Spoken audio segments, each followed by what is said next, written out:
In a world where binge watching is a national pastime, a universal battle is raging. This is Streaming Wars. Media empires strike back. Comcast, AT&T, Disney, and Apple bring their shields to full, and Netflix and Roku burn up in the atmosphere. Who will dominate the next evolution? Humanity will find out now. Yes, it was the week that changed the world of streaming. Roku falling a whopping 26% on increase in competition from Comcast and Facebook. Netflix also getting slammed as CEO Reed Hastings admits to tough competition from rivals Apple and Disney. So who would indeed win the next battle in these streaming wars? What do you think, Guy? I'd like In a World. That great. In a World. Yeah. That Right? guy is fantastic. Good voice. Great voice. But every movie trailer starts with "In a World." In a World. That's why we In a chose world that. where Melissa Lee asks questions on her show. I want answers. Well, it would appear. Nice laugh track.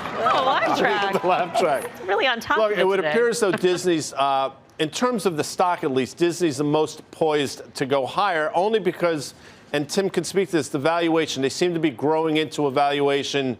It's never going to get a Netflix valuation, but it's going to sort of trend that way, where obviously Netflix is feeling the pain. Reed Hastings spoke of that exactly. But in terms of trading these stocks, and we mentioned this the other day, now, we had Roku right for a long time. We probably overplayed our hand. But a couple days ago, we said, you know what? It's probably headed back to 100. That's the 50% retracement of that $25 low we saw earlier this year, the recent 175 high, and bang, here we are. I think you got to put that on your radar screen.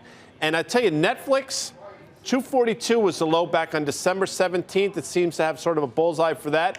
But I think you get a trading opportunity against that as well. These stocks are in trouble, but I do think they're not going away. So much of this market has been positioning. And when you look at the old names, the AT&Ts and the Comcasts, these are the names that have performed. And this is another arrow in their quiver, if you will allow that analogy. Sure. Mm-hmm. So I think those are the names you want to buy. At least she did. Not sure she did either. Yeah, well, those. If you look at the Roku, if you look at Roku, you look at Netflix, you look at Disney. Everyone knows about streaming there. It's a surprise with Comcast and AT&T. Maybe. I mean, I think if you look at this, what's going on, right? Where is the value accruing? The value is accruing to the content producers. So when you look at kind of that cast of characters out there, who has, not only do they produce content, now has the distribution and has other ways to monetize that content, it comes down to Disney. Every day and twice on Sunday. Look at how the chart's trading against 130. Probably not a bad place to get into it. Apple, you can write them off. They're going to have to spend a lot of money. Maybe, listen, Guy could be right. We might get an opportunity in Netflix and Roku, a trading opportunity, but I would call that a bear market rally, and you probably want to short that rally. Isn't the difference between a content producer and a platform? I mean, it's just money, and Apple has a lot of it. So why couldn't Netflix has Apple? proven that. And why isn't Netflix one of the content producers? It's not proven. I mean, where's the value going? Apple's just going to be putting money out. Are they going to be getting any revenue off that? How long is it going to take? The content producers are going to be the ones today that are actually getting the money.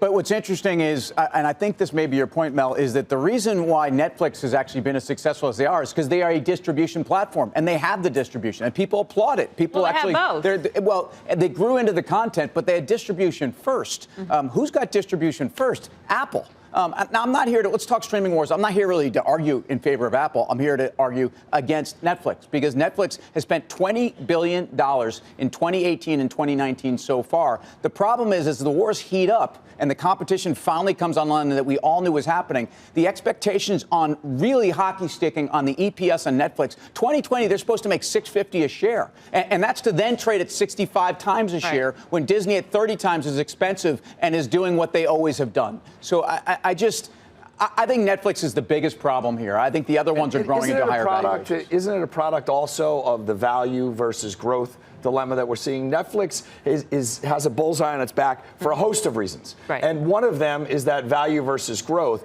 And a lot of times when you look at an Apple, you get both in an Apple, along with the icing on the top or the whipped cream on the top of streaming. Cherry, I was thinking of the ice cream and the whipped cream. How about an arrow with whipped cream? Distracted me.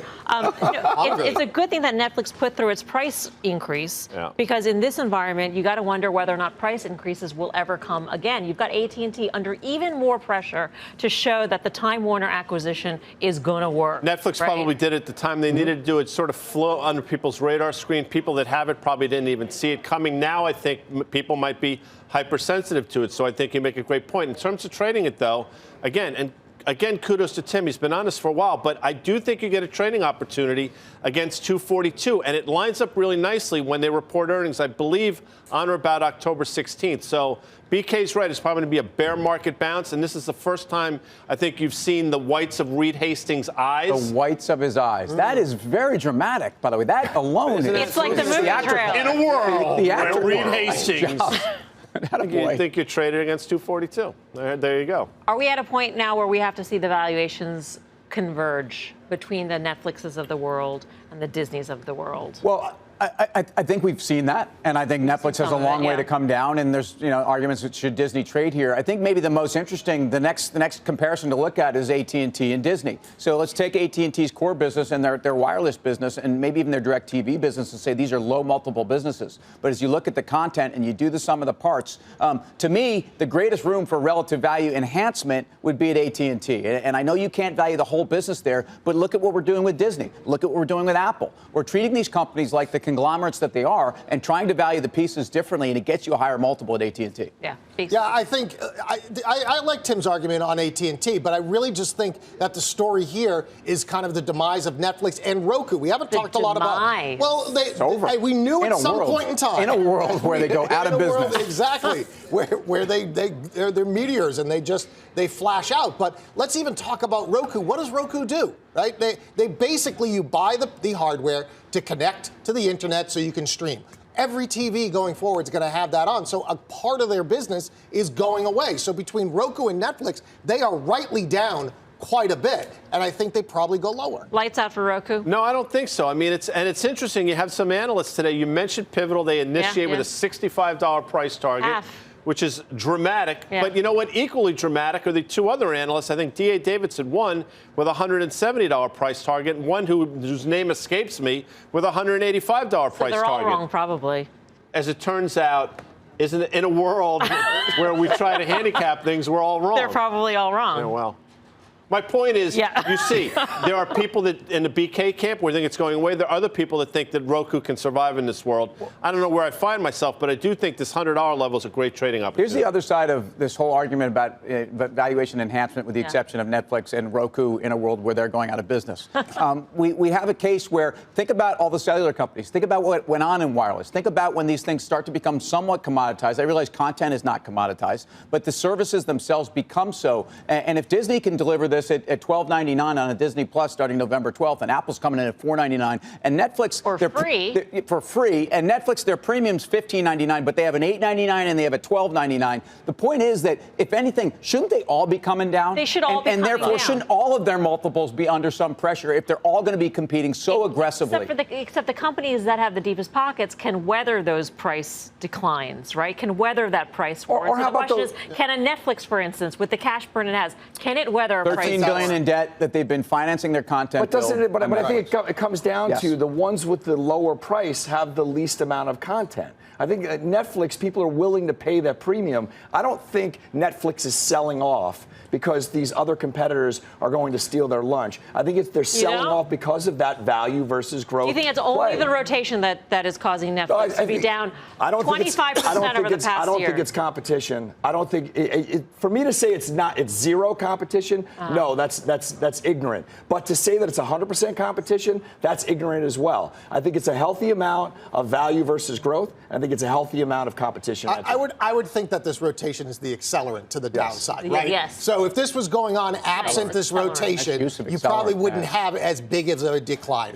I think is probably how I would characterize it. 4 syllables. In a word where BK uses 4-syllable words. That's it. It's a Friday afternoon. The reason why competition concerns concerns me is because it concerns Reed Hastings. And, you know, he spoke, you know, he's said it in the past, more in passing. He seems to be really worried right now. So he's worried about more gaming. I got to be worried. But he's worried more about gaming Throw it all versus in. Throw it video. all in. Whatever takes your eyeballs off of Netflix. Exactly. It's just eyeballs. But here's the other thing.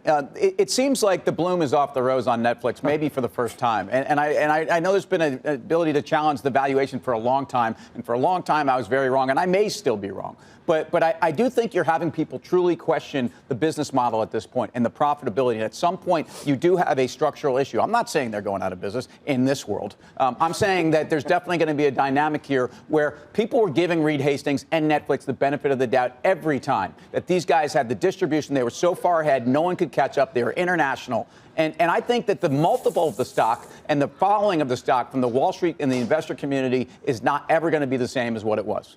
So back to you, because you think a big part of this is the rotation or an accelerant, if you That's will. what I said. In that world, would you buy Netflix here? Not yet. I think that you're going to see that rotation take place until year end. I still think Apple's a buy. I think Comcast is still a buy, and I think Disney has to hold 130. By the way, when you go to the movies, do you eat popcorn or do you eat Milk Duds? Do you eat craisins? Junior Mints. Do you eat craisins? So I throw something in my popcorn. we're talking about streaming and watching TV, and here I am just eating craisins. Because I feel like I'm just snacking. That's like because we've gotten rid of the candy bag. Yeah. So We share. You It's a healthier. behind the scenes. Yeah, but you got to tell the folks at home what we're talking about. we have a candy bag. But not anymore. Not anymore. It's candy-free September. Right. Crazy. So we're we have eating pecans and nuts and dry fruit. Almonds. Brilliant. Yeah. Brilliant. That is The more you brilliant. know. In a world where In a world where we're Raisins. trying to keep it Be real. healthy. That's the Keep it world. real.